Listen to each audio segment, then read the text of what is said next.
Hi అండి, అందరూ ఎలా ఉన్నారు? ఇప్పుడు నేనైతే వాము వేసి రసం పెట్టుకుంటున్నానండి. వాము రసం చాలా మంచిది ఆరోగ్యానికి, డైజెషన్ ప్రాబ్లం అది ఉండదు. అప్పుడప్పుడు ఇలా పెట్టుకోండి. కొంచెం పసుపు వేసుకున్నానండి, అలాగే కొంచెం వాము కూడా వేసుకున్నాను, అలాగే కొంచెం కల్లుప్పు. మీరు కూడా మీ ఇంట్లో ట్రై చేయండి, బాగుంటుంది. పిల్లలకు కూడా చాలా మంచిది. అలాగే పచ్చిమిర్చి, ఆనియన్స్, అలాగే ఒక టమాటా కూడా వేసుకుంటున్నాను. బాగా మరగాలండి, వాము రసం అంతా దిగాలి, మంచిదండి ఆరోగ్యానికి కూడా. అలాగే కొంచెం కరివేపాకు, ఇలా రొమ్మలు ఉంటే వేసుకోండి, బాగుంటుంది. అలాగే చింతపండు నేను వాష్ చేసి పెట్టుకున్నానండి చింతపండు. ఇప్పుడు ఇది పొయ్యి మీద పెట్టేసుకుందాం. మనం అన్నీ వేసేసుకున్నాము. స్లోగా సిమ్లో పెట్టుకుంటే బాగా మరుగుతుందండి రసం, టేస్ట్ బాగుంటుంది. ఇప్పుడైతే మనం గ్యాస్ మీద పెట్టేసుకుందాం. ఇదిగోండి, రసం అయితే పెట్టేసుకున్నాను, గ్యాస్ కూడా ఆన్ చేసేసాను. ఇప్పుడు ఇదైతే మరుగుతూ ఉంటుంది.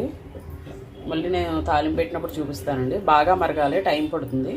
సిమ్లోనే పెట్టి మరిగించుకోండి. ఫస్ట్ అయితే హైలో పెట్టుకోండి, మరిగేటప్పుడు సిమ్లో పెట్టుకుందాం. చూసారా, రసం అయితే బాగా మరుగుతుందండి. ఇలా సిమ్లోనే పెట్టి మరగబెట్టుకోండి, ఇంకా బాగా మరగాలి. బాగా మరిగాక అప్పుడు తాలింపు పెట్టుకుందాం. చారు అయితే బాగా మరిగిపోయిందండి. ఇప్పుడు పోపు వేసుకుందాము.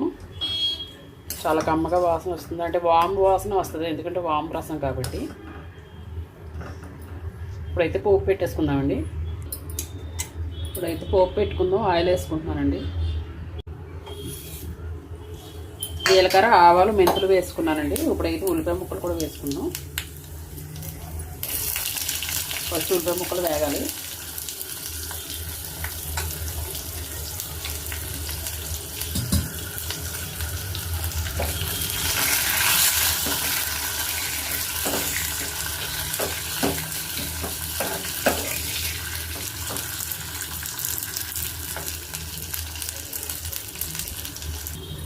ఇప్పుడైతే ఎండుమిర్చి వేసుకున్నామండి. ఉల్లిపాయలు కొంచెం వేసుకొని, అలాగే కొంచెం కరివేపాకు,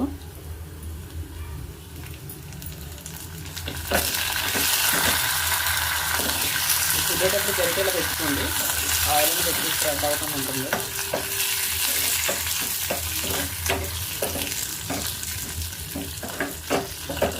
ఉల్లిపాయ అన్నది బాగా వేగితేనే బాగుంటుందండి తాలింపు.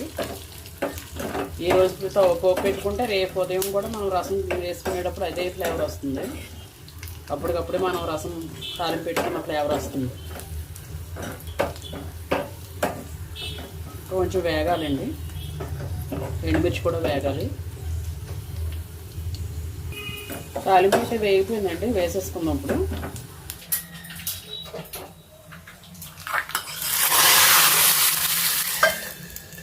ఇలా వెంటనే మూత పెట్టేసుకోండి. ఒక్క నిమిషం తర్వాత తీద్దాం. ఆ ఫ్లేవర్ అనేది రసానికి పట్టాలి. ఇప్పుడు చాలామంది ఏంటంటే మూతలు పెట్టట్లేదు, అలా ఆవరంతా బయటికి పోతుంది. ఇప్పుడు చూసుకుందాం.